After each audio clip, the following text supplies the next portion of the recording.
What's this? What's this? Okay. Guten gardening, everybody. Today I'm going to be harvesting our second vertical hay tower. Now I've already done a video where I harvested our first hay tower, and in that video I took time to explain some of the setup and how we would disassemble, reassemble this in terms of season over season. And I also talked a lot in that video about how that material, the organic matter that's inside of these beds, is improving season over season. And I think that's a really valuable video to watch. So if you want to know more about this vertical setup, I definitely encourage you to watch that video. Now, for the sake of this video, it's going to be a shorter video than that other one, I think, but I'm just going to focus in on the harvest itself. So if you want more details about this setup and what we do for our vertical hay towers, these are DIY vertical gardens, I definitely recommend you watch that video, and I'll put a link to that in the description. Well, today I'm going to be harvesting 3 different varieties of sweet potatoes, and we're going to see how well they perform. Now, as I get started here, there is one thing of interest I do want to note for sure, and that is the discoloration of these leaves, because we've had a couple of small frosts here, but I didn't see as much discoloration on our other vertical tower, and I think that's because it's closer to our house, which means that it has more protection from the frost because it's up against a warmer building. So that's something to note as I disassemble this and get started. Now, I don't think every single slip survived here, but we have 3 different varieties. We have Vardaman on the top here, Centennial sweet potatoes in the middle, and then Beauregard sweet potatoes down here at the bottom. And we have already harvested the purple Magic Molly potatoes that were growing in the top, and if you didn't check out that harvest video, you definitely should. And one point of interest that's more pronounced in this tower than was in the other is the Vardaman variety, at least I think that's what this is, grew more up toward the top and into the inside here than it did in the other tower. So the disassembly here and prep for harvest is going to go really quick because I've already done that once, and we're going to get right into the harvest. So the next shot you see will be this tower unwrapped. All right, as promised, here's the next shot. The entire bed unwrapped, unraveled. You can see the different layers that we have in here. I'm going to go over to the sunshiny edge because I think it'll be easier to see. This is some compost that we put in here, some compost from our garden. You can see the hay that's in here that's breaking down really nicely. You see it all falling apart, and there's more hay right in there. You see the pieces. Look at how easily this hay disintegrates. But there are different layers to this now. I see some quail eggs in here. And so as I'm harvesting today, I'm going to be pulling this apart, and it's going to be mixing all these layers together again, loosening everything up. And we're going to go ahead and see what we've got growing in here. Now, our first stop should be right down in here, our Vardaman sweet potatoes. And I'm noticing, ooh, interesting, the vine that was growing up, this doesn't seem to be Vardaman. It seems to be coming from lower down, because this is our Vardaman right here. Well, in order to get down to that, I just need to clear out all of this upper area here where we had our potatoes growing. I'll probably find 1 or 2 more potatoes in here. By the way, you'll notice I'm capturing all this on black plastic here. This is just the plastic that I used to harvest on, so I don't have to clean up all this off the yard. That would be a nightmare. Now, also of interest to me here as I get into the harvesting part is whether or not we're going to see any vole damage, any kind of critter damage in here, because our other tower didn't have one bit of it. But you never know. I mean, it's a different location. Oh, there you can see the quail eggs just broken down, pulverized in here. That's that next layer down. It's a different location, so it's highly possible. Ooh, it was from this Vardaman. It just didn't look like it. It's possible there could be some damage in here, but this first sweet potato, there are multiple. Oh, I hope it's whole. I hope there's no damage. I want to see what this is going to look like. Oh, I need to be more gentle. I actually have to clear this out. I can feel, just like I did in the other bed, some compaction here as I get farther down. So that's a piece that time and our emptying and reloading this bed, that's going to help with that compaction, I think. But definitely what appears to be, at least to me, pretty nice sweet potato here.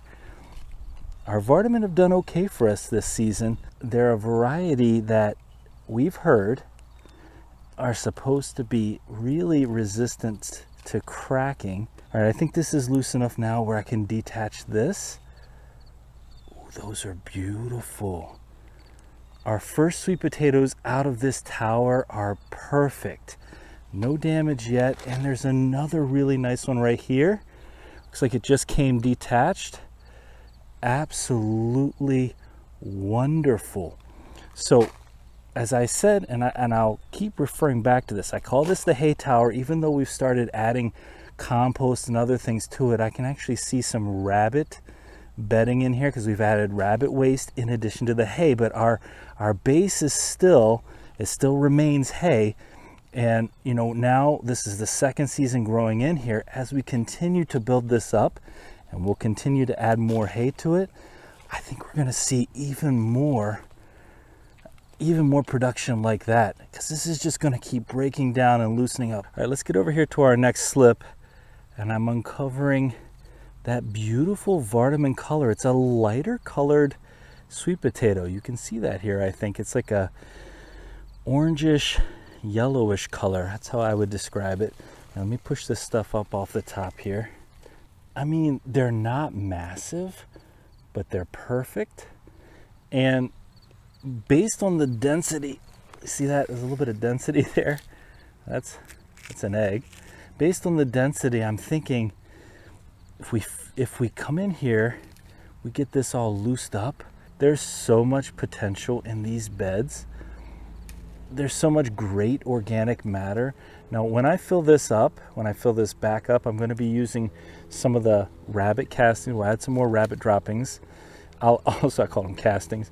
I'll also be adding some more hay that we grew sweet potatoes in on our driveway. And so we'll turn these tiny ones, I think, by next season into much bigger sweet potatoes. Okay, I feel another one. I think I feel another one down in here. It's not big, but it's perfect once again. Now, as far as DIY goes, we've done some different DIY experiments. This is one of my favorite setups, though, that we've created, just because I see it, like I love growing in the Ruth Stout beds that we have here. I love growing potatoes in that type of setup, and we really wanted to use our limited space to try to grow more sweet potatoes, and we were struggling with ideas. And we saw the size of these tomato cages, and we thought, man, that would be an easy way to create some sort of vertical garden. And there you go. That's exactly what we've got. We've got a vertical garden where we're starting to get some pretty good production. So far, we're getting improved results. There you go. There's some more. They're just beautiful. They're tiny. And I actually said this for the other sweet potatoes as well. Those are all good single serving size. A little bit smaller than single serving, I would say. I said this for the other tower as well. When I got these started was right before we left on a vacation, so they hadn't really established themselves fully before we left. So I had my doubts. What's this? What's this? Okay.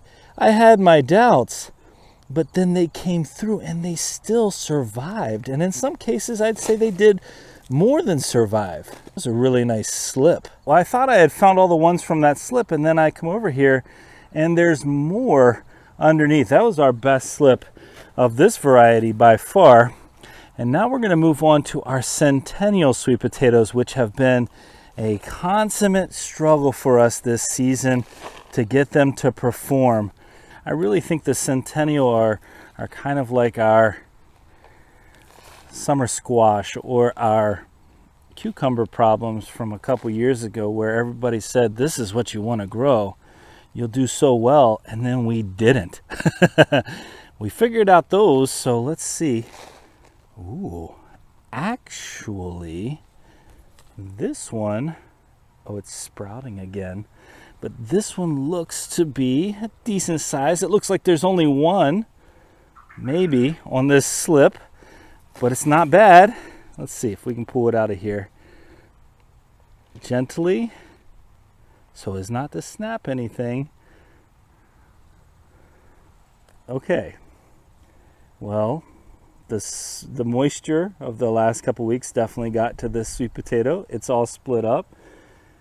It's not too small, but there's only one on this entire slip. You see what I'm talking about? The struggle is real.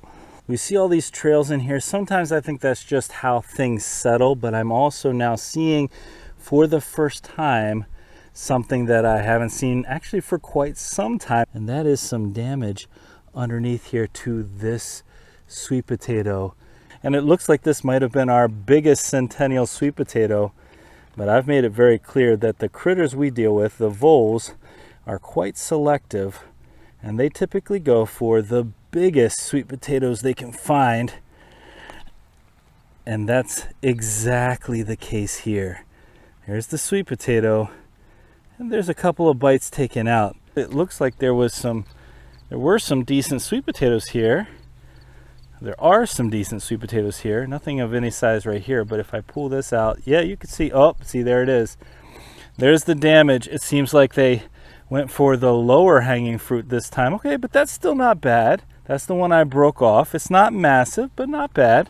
Well, I can say with what I expected to be the case is the case in part. The Centennials didn't thrive. This one was completely eaten up here. That was a pretty nice sized one, but a lot of the slips died even before we had any chance to do anything with them. Actually, you know what? This looks like, to me, the Beauregard sweet potato. So that's the bottom tier. So the Beauregard, that's at the very bottom. That was eaten up as well. Well, you just heard me mention what our last variety was going to be, which is our Beauregard. But I think there's a couple more slips in here. I think the voles took care of our Beauregard for us. Maybe I need my younger gardener in training to come out here and provide some luck. What do you think?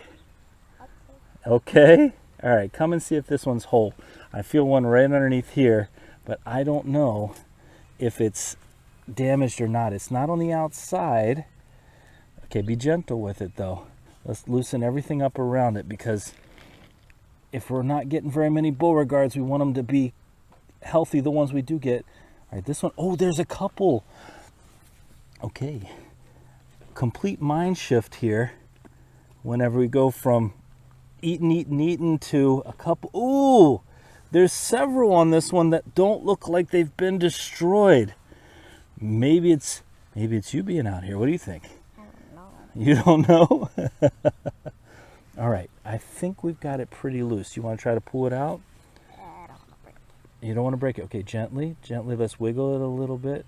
Gently. Okay. Oh, I hear something breaking in there. We got to be, it's because they're farther in there. All right, hold on. Oh, it feels like they're going to break. Oh, they've broken off. That's okay. Because this one broke, but look at the size of this. Okay, you see the Beauregard here. Some good potential. Yeah? Don't pull those. Don't pull it yet? I think they're just attached to smaller, like the end of the root in here. So, oh, I think it's coming. Okay, here. I'll pull right here. You pull from the top. Ooh. Okay, not massive, but really nice sweet potatoes, and there's no vole damage. Let's go. Well, that last slip made me turn my frown upside down. Let's see if there's anything else in here. Oh, be careful. That wasn't damaged. Hold on, let's see if there's any size to this one. We want to be careful.